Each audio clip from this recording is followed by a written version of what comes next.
Good afternoon. I want to take this opportunity to thank the Senate for the opportunity to do submission and presentation at this hearing.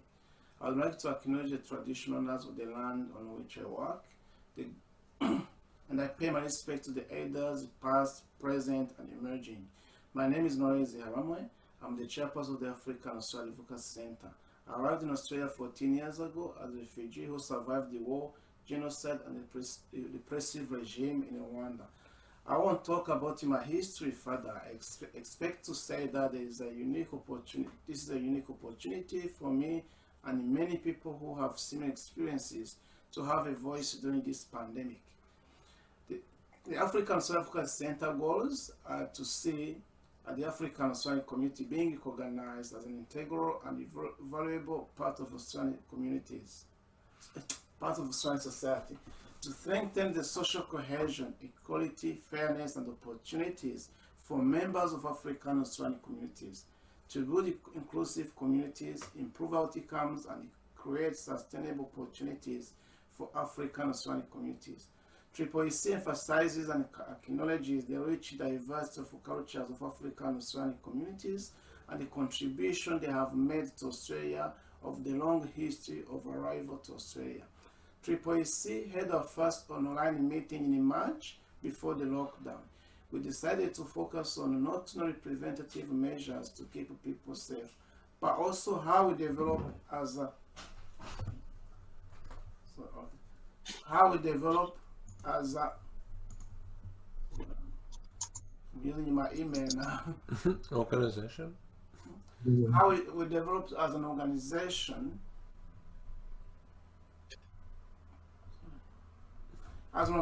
to improve our members and adopt the changing environment. COVID-19 made us focus on our health, safety of our communities, and the loved ones here and overseas. While the other members of AAAC present here today highlighted the various issues, or are going to highlight the various issues, the AAAC submission proposes the various solutions and recommendations to those issues. The overall theme of the report and the various recommendations concerns the well-being and belonging of those communities within various areas of Australian society. Doing this submission was a valuable project which we involved our members and partners and helped us to grow. I thank you again now and other members of our organization. We briefly cover items in our submission and look forward to be of assistance to the committee now and in the future. Thank you. Opportunity to speak here today. My name is Daniel Gobena. My brief is about the history of African Australians. The history of African Australians is not a new one. African presence in Australia date back to the first fleet in 1788, making it as old as the Anglo-Celtic presence in Australia. The Australian historian Cassandra Pipers, in her book The Black Founders, gives an account about the Africans from the first fleet era, including John Black Caesar, the famous bushranger, and Billy Blue or William Blue, who has architectural sites including the North Sydney suburb of Blues Point, named after him. My wife, who graduated from and taught at the William Blue College of Hospitality Management, was pleasantly surprised recently when she learned about the William Blue's African roots. Africans have come from different socio-economic and ethnic backgrounds and contribute to the multicultural Australian society. Yet African Australians are often made to feel that they are new in Australia and do not belong here. I therefore call for the African Australian presence to be accorded its full value in the Australian story. Thank you. Good afternoon. I would first like to thank you for the opportunity to present this at the Senate hearing. Furthermore, I'd like to acknowledge the traditional owners of the land on which I'm sitting. As I'm currently in Canberra, this would be the Ngunnawal and Ngambri peoples. And I pay my respects to their elders past, present, and emerging, as well as those who might be here today. Today I'll be presenting as a youth member of AAAC, and I do wish to share some lived experiences as an African Australian, as well as voice the concerns and experiences of other youth members of the African diaspora. As you may have already read in the report that we submitted to the committee, there are a number of issues we need to tackle. I, however, will be focusing on what it has been like assimilating into a society that has constantly painted us in a negative light. I was born here in Canberra and only really started living here in 2017. It was from that time where I truly understood that even though I, by all definitions, am an African Australian, I'm still not seen as a quote unquote true Australian. This became more evident through my everyday experiences, from explaining that you're from Australia, but people looking at you in a confused manner because the thought of an Australian being a person of color did not occur to them. I see this in my university experience, where the only representation that we African Australians have in an academic space is the occasional talk of the census killing and corruption that has taken place on the continent. We're so much more than that. It is hard to assimilate into a society where the only representation we have is in racially motivated media coverage, such as the Brisbane girls whose privacies are violated, or the quote-unquote African gangs down in Melbourne. There's no secret that once a very small group of Black people has committed a crime of sorts, the rest of the Black population immediately falls under that label. This constant grouping of ethnic groups, rather than acknowledging that these actions were done by a specific group of individuals, continues to haunt us. Members of the South Sudanese communities can attest to this. African immigrants who have come to this country with the hopes of providing a better life for themselves and their families can attest to this. We're not all the same. The negative portrayals of Black, Indigenous, and people of color is unfortunately not a new concept. It's not only done here, but everywhere else in the world. However, as a self-proclaimed multicultural country, we do have a responsibility of doing better when it comes to the treatment of our BIPOC communities. Another example is the Black Lives Matter movement protests, a movement where we are expressing our anger and disappointment in the census killings and mistreatment of our Black and Indigenous peoples.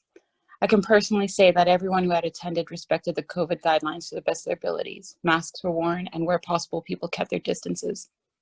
The protests have been labeled as the biggest cause for spike in COVID cases. However, several reports disprove this. I don't claim to have concrete solutions to this issue. What I can do is make some suggestions that have been expressed to me.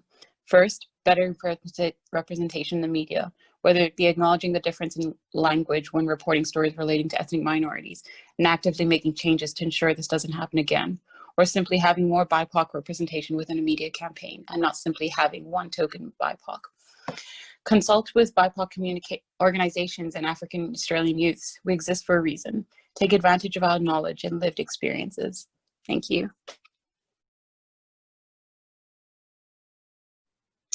Good afternoon. My name is Dr. Vincent Ogu, board member, African Australian Advocacy Center and Chi Africa Health Australia. Thank you for the opportunity.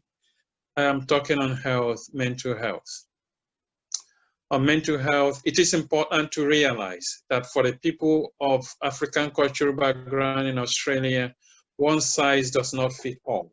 There is a deep held cultural negative perception of mental health, often a carryover of perceptions in countries of origin. There is need for a bottom-up engagement with African community leaders, health workers, and Africa health organizations to gain better insight and co-create a responsive approach to tackle mental health in the community. There is a window of opportunity. COVID-19 has brought to the fore in African communities that there is more to mental health than preconceived and long health notions. Seeking help is not common. Difficult to know how young people are coping. There are also issues of trauma for African migrants from conflict regions, which other organization may be better able to comment. The Australian government over the years has accomplished a lot in policy changes towards multicultural society. There is still more work to do, as either there are relics of discrimination based on race. There are individuals by high-powered personalities and often absence of consummate condemnation when cases of racial vilification occurs against Africans. Issues of trying to link African migrants to crime or COVID-19 outbreak in Melbourne, or trying to who broke COVID-19 rules in Brisbane, feeds to a narrative that is causing significant disquiet and potentially affects self-esteem of young Africans who sometimes feel seen as different as schools and colleges. The mental health concerns of these matters are hardly documented or addressed. a paradigm and service design model and implementation that recognizes the centrality of community and community leaders and influencers is part of the solution. AAAC and Africa Health Australia are happy to support any pilot on mental health for emerging communities that emphasizes African community.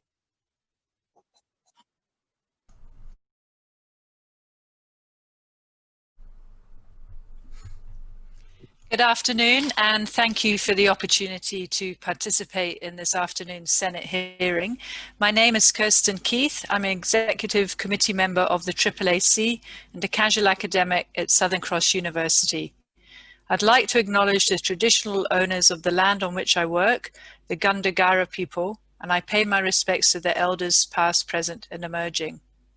A key theme that has been brought out today by the personal stories shared by Noel, Daniel, Aisha, and Vin relates to the idea of belonging and well-being, of the need for those in African Australian communities to be treated as equals and to feel like they belong in Australia. As highlighted in the AAAC submission and explained by the others today, there's a myriad of factors, including racism, that impact on African Australians' sense of belonging in Australian society and which act as a barrier to their participation, which also impact on issues of safety. The submission also proposes various solutions and recommendations to these issues. The overarching theme of the various recommendations in the submission concerns the need for greater cultural awareness and sensitivity towards African Australian communities and greater engagement and participation of these communities within various facets of Australian society. This needs to occur across the board, from implementing cultural diversity policies and strategies to ensure that there's greater representation and participation of minority groups within government at both the federal and state levels, to also ensuring training is provided to key government agencies. It also means ensuring an awareness of issues relating to cultural diversity informs other aspects of policy and decision-making. For instance, a key issue highlighted in the AAAC submission related to issues of IT access and availability and how this impacted on other factors such as education.